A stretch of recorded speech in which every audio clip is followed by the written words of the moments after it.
There comes a silence every year, a silence that descends on the heart of a believer when the month of Muharram begins, a quiet remembrance, a heaviness that words often fail to carry, because it is not just about history, it's about pain, about sacrifice, about the raw truth of faith tested in the most brutal way possible. On the day of Ashurah, the earth bore witness to an event that will echo until the end of time. It wasn't merely a battle. It was a line drawn clearly between truth and falsehood, dignity and humiliation, principle and power. And it was our Prophet, peace be upon him, who told us that his beloved grandson would one day stand on that very line. He once held his grandson in his arms, kissed him and said, "Hussein is from me and I am from Hussein." What does that mean? It means Ashurah isn't just a day of mourning. It's a mirror held up to our hearts. Who do we stand with? What do we stand for? And how much are we willing to give up for the truth? The Quran reminds us, do not think of those who are killed in the way of God as dead. Rather, they are alive, with their Lord receiving provision. This verse, mentioned in the chapter of the family of Imran, was not just about any group of people. It was about those who live for truth, who die with dignity, and who do not trade their principles for power or safety. The Prophet had forewarned the Ummah. He had foretold what would happen to his family. When he cried, holding Hussein as a child, it wasn't because of a momentary emotion. It was because he saw what was coming. He saw Karbala. He saw the thirst. He saw the loyalty of a few and the betrayal of many. And yet, he didn't stop it. Not because he couldn't, but because the message had to be proven by blood. Because truth sometimes needs to walk through fire to show its worth. What happened on Ashurah wasn't a story for textbooks or documentaries. It's a wake-up call. A reminder that being on the right path doesn't guarantee comfort. That standing with justice may leave you alone, but never abandoned by God. That even when 72 stood against thousands, they were not the weak ones. Because faith gives a strength the world cannot measure. And for those who wonder, how do we honor this legacy? Do we cry? Do we fast? Do we learn? Yes, we remember. We fast on Ashurah, following the Prophet's practice, not only because of the historical significance tied to Moses and Pharaoh, but because the Prophet wanted us to keep this day alive in our hearts. He said, fasting on this day expiates the sins of the previous year. But alongside this spiritual benefit, he left us with a deeper responsibility to never let the truth be forgotten. Ashurah is not an isolated tragedy. It's a torch. It is built on the foundation of Talmus Ali, Mihi Allah, Kalailum, May Allah. And it whispers into the soul of every Muslim. If the Prophet's grandson could give everything for the truth, what excuse do you and I have? Truth was never meant to be easy. It was never promised to be popular. It doesn't change to fit the world. It challenges the world to change. And when a person truly embraces truth, they begin to realize that it comes with a weight, a responsibility, and yes, sometimes a price. Not everyone will celebrate your honesty. Not everyone will stand by you when you refuse to bow to what is wrong. That's why those who cling to the truth are often left standing alone. But if you study the lives of the prophets, if you reflect on their path, you will notice a pattern. The moment they stood for truth, they were tested. The Prophet Nuh stood for over 950 years, calling his people to the truth. And for most of that time, they laughed at him. Ibrahim was thrown into fire. Musa had to face a tyrant. Yusuf was abandoned, then imprisoned.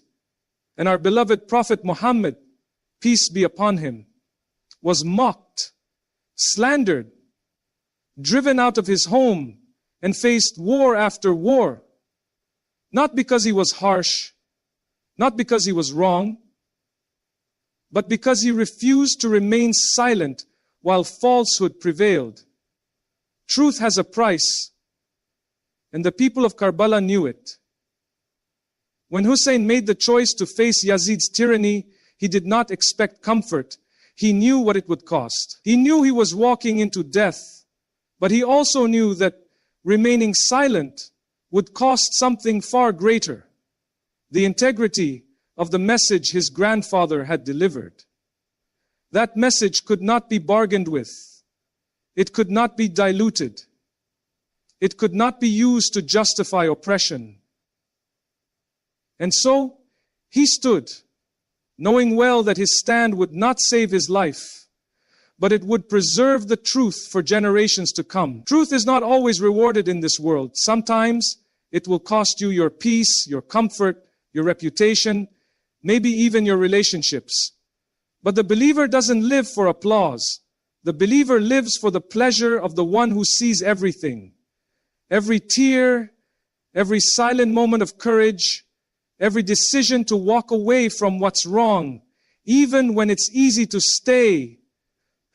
He sees it all. That's why the Quran honors those who die for truth, calling them alive with their Lord, sustained in ways this world cannot comprehend. Because when you pay the price for truth, you're not losing, you're rising. You're being written into the same pages as the most beloved souls, those who chose light when the world went dark. And on that day in Karbala, when the tents burned and the dust settled, Hussein's body may have fallen, but his truth stood taller than any sword. Everyone wants ease. Everyone wants a life where things fall into place, where peace is uninterrupted, and the road ahead is clear. But that's not where faith reveals itself. Real faith isn't exposed when everything is smooth. It's exposed when the path becomes steep, when the water runs out, when those you love are taken away, when you pray and the situation doesn't change, but you still choose to kneel. That's when faith shows its face. Karbala stripped away every illusion of comfort. It wasn't a moment of strength in numbers or strategic advantage. It was raw. A man and a handful of loyal souls standing in front of an empire that demanded their silence. Not their opinions, not their allegiance, just silence. Just a quiet surrender to injustice. But they refused. And that refusal, though it came with thirst and tears and blood, was the most powerful act of faith. There's something deeply spiritual in what Hussein and his companions embodied. They didn't wait for a miracle to arrive. They became the miracle. Their patience wasn't passive. It was active. They chose principle over protection. They chose truth over comfort. And when the night came, the night before the final battle, they could have walked away. No one would have blamed them. But each one of them chose to stay. Not because they expected to win in this world, but because they had already won with their Lord. Faith, when it's genuine, isn't just in the words we say. It's in the pain we carry for His sake. It's when you do the right thing, even when it hurts. It's when you pray while your heart is breaking. It's when you give, when you barely have enough for yourself. And in those moments, you realize it's not about being seen by people. It's about being seen by the one who knows the weight you're carrying? Who knows how heavy your chest feels? Who knows how much you've lost and how much you're still holding on? The Prophet, peace be upon him, said, whoever seeks chastity, God will make him chaste. Whoever seeks self-sufficiency, God will make him self-sufficient. And whoever remains patient, God will give him patience. These words are not light. They were lived on that desert land. They were lived in the cries of children and in the silence of a man who stood with unwavering dignity while the world fell apart around him. Ease isn't the reward of faith. Faith is what holds you upright when ease is nowhere to be found. When the Prophet held his grandson in his arms and said, Hussein is from me and I am from Hussein, it was more than love. It was more than a grandfather's affection. It was a declaration, a powerful, timeless truth, that the path Hussein would walk years after the Prophet had left this world would not be separate from the Prophet's message. It would be the message, lived again in the harshest of conditions, written again in sacrifice and sincerity. This connection wasn't just about blood. It was about legacy, about purpose. The Prophet didn't raise his grandchildren in luxury or remove them from struggle. He brought them close during prayer. He carried them on his shoulders. He let them witness how submission to God feels even as children.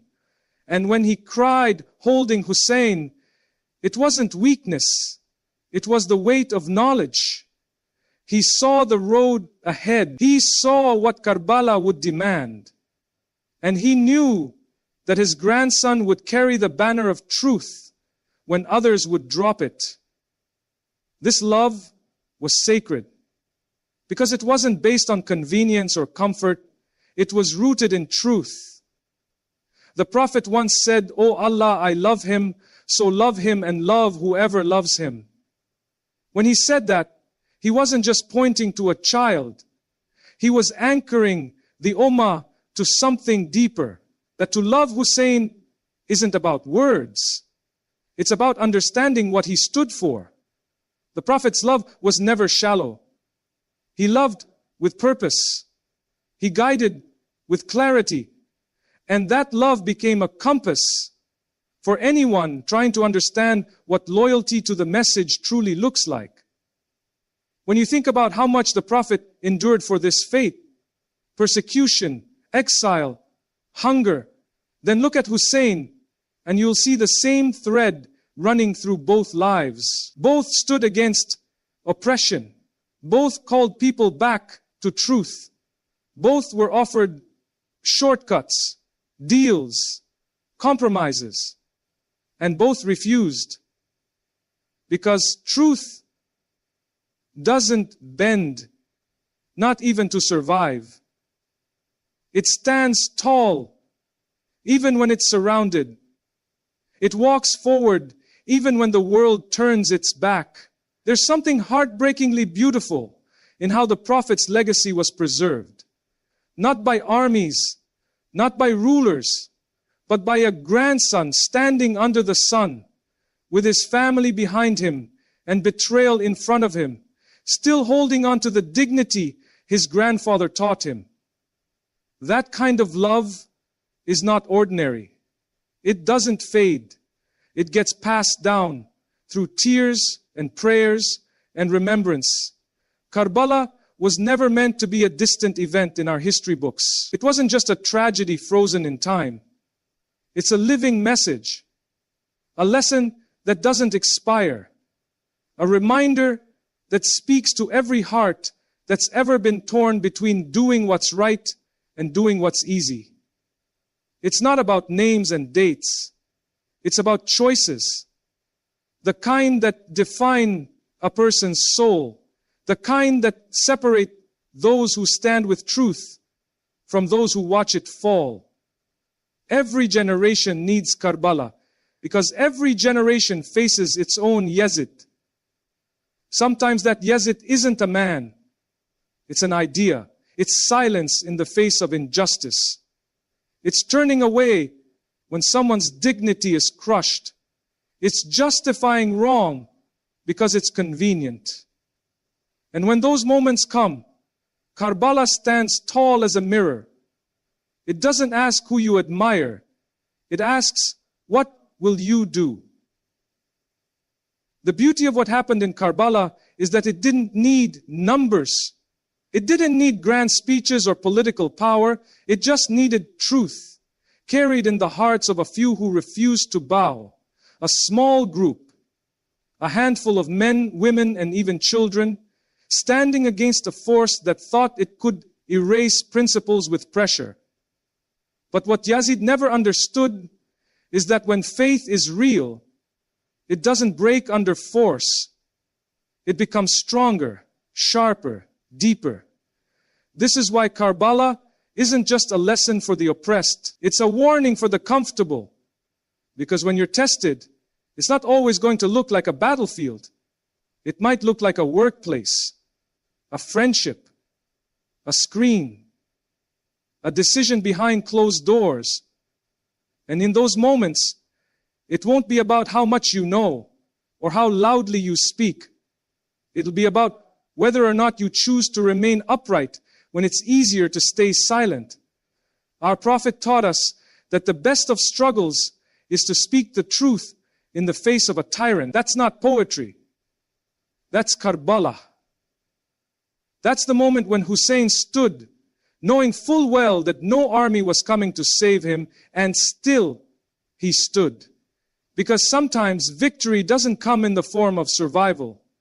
Sometimes it comes in the form of sincerity. The people of Karbala weren't just brave, they were awake. Their hearts were alive. Their souls were lit by something the world couldn't understand. And when a person lives with that kind of clarity, even death becomes a step forward. When you hear the name Hussein, it's not just a name. It carries a weight that your heart feels even before your mind understands it. Because what he stood for wasn't theory. It was pain lived with dignity. It was truth held in bloodied hands. It was love for God that refused to be shaken, even when every comfort was stripped away. That kind of legacy doesn't demand attention. It commands the soul to reflect. Ashurah isn't just about remembering what happened. It's about remembering why it happened. What drove him to stand when he could have stayed silent? What made him carry the children, the women, the few loyal men, not to safety, but to a place where he knew death would meet them? It wasn't grief that brought them to Karbala. That's why this day is not about sitting with sorrow alone. It's about asking yourself, deep down, away from the noise, who am I becoming? What have I compromised without even realizing it? Where do I stand when no one's watching? Ashurah calls you inward. It pulls at your conscience. Because grief without growth is not what Hussein wanted from this ummah. He didn't leave behind a memory. He left behind a responsibility that you and I must look in the mirror and ask, have I stood for truth even when it's lonely? Have I defended the rights of others when it costs me something? Or have I looked away because it's easier? The Prophet, peace be upon him, said the ummah is like one body. If one part is in pain, the whole body responds. But sometimes we go numb. We scroll through suffering like it's noise. We hear of injustice and say, may Allah help them, while continuing life untouched. Sasuhafata na, wikem nunya kitanu, ateira, irati, hapinika, eliti, elai, haram nasim, ba, baharam mahala, maham nasim, bahaya, namata, mohirait saya, mahalaker, Allah, bahasahaha, malaka maser. That's not what Hussein died for. He died so truth would never be forgotten, so injustice would never become normal, so future generations would remember that Islam is not just about rituals. It's about courage, about principle, about walking away from what's wrong, even when everyone else walks toward it. Ashurah invites you to rise, to feel, to let the story enter your bones, not just with tears, but with change, with a heart that whispers, I can't be the same after knowing what they gave. The Prophet fasted on the day of Ashurah, not because it was part of some ritualistic calendar, but because it held meaning, deep, layered meaning. When he arrived in Medina and saw the Jewish community fasting on this day, he asked why. They said it is the day God saved Moses and his people from Pharaoh. The Prophet replied, we are closer to Moses than they are. And he fasted. That alone tells you something powerful. This day is not bound by tribe or lineage. It's tied to truth, to struggle, to liberation through faith. And still, years later, it became the day his own grandson was killed, the very bloodline through which his legacy would continue. The day the earth drank the blood of the prophet's flesh and blood. That contrast, it shakes the heart. A day once known for deliverance became a day soaked in sacrifice. Yet the Prophet never told us to abandon that fast. He didn't say, grieve instead. He didn't say, change the focus. He taught us to keep fasting on Ashurah, to seek forgiveness through it, to remain spiritually connected even as the pain remains real. Because this is the essence of our faith. Holding grief in one hand and hope in the other. Crying over what was lost while clinging to the mercy that still remains. Fasting on this day isn't just about abstaining from food. It's about quieting the noise, softening the heart, remembering that purification isn't always through ease. Sometimes it's through hunger that we learn what truly fills us. And when that hunger aligns with remembrance, with the ache of Karbala sitting in your chest, it becomes worship. It becomes a way to honor them, not by repeating their pain, but by renewing our faith. One fast, one day. The Prophet said it erases a year's worth of sins. But what kind of fast is that?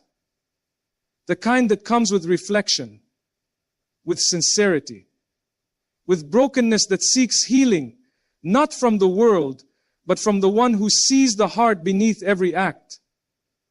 That fast is not just a shield, it's a bridge, a return, a whisper of, I haven't given up.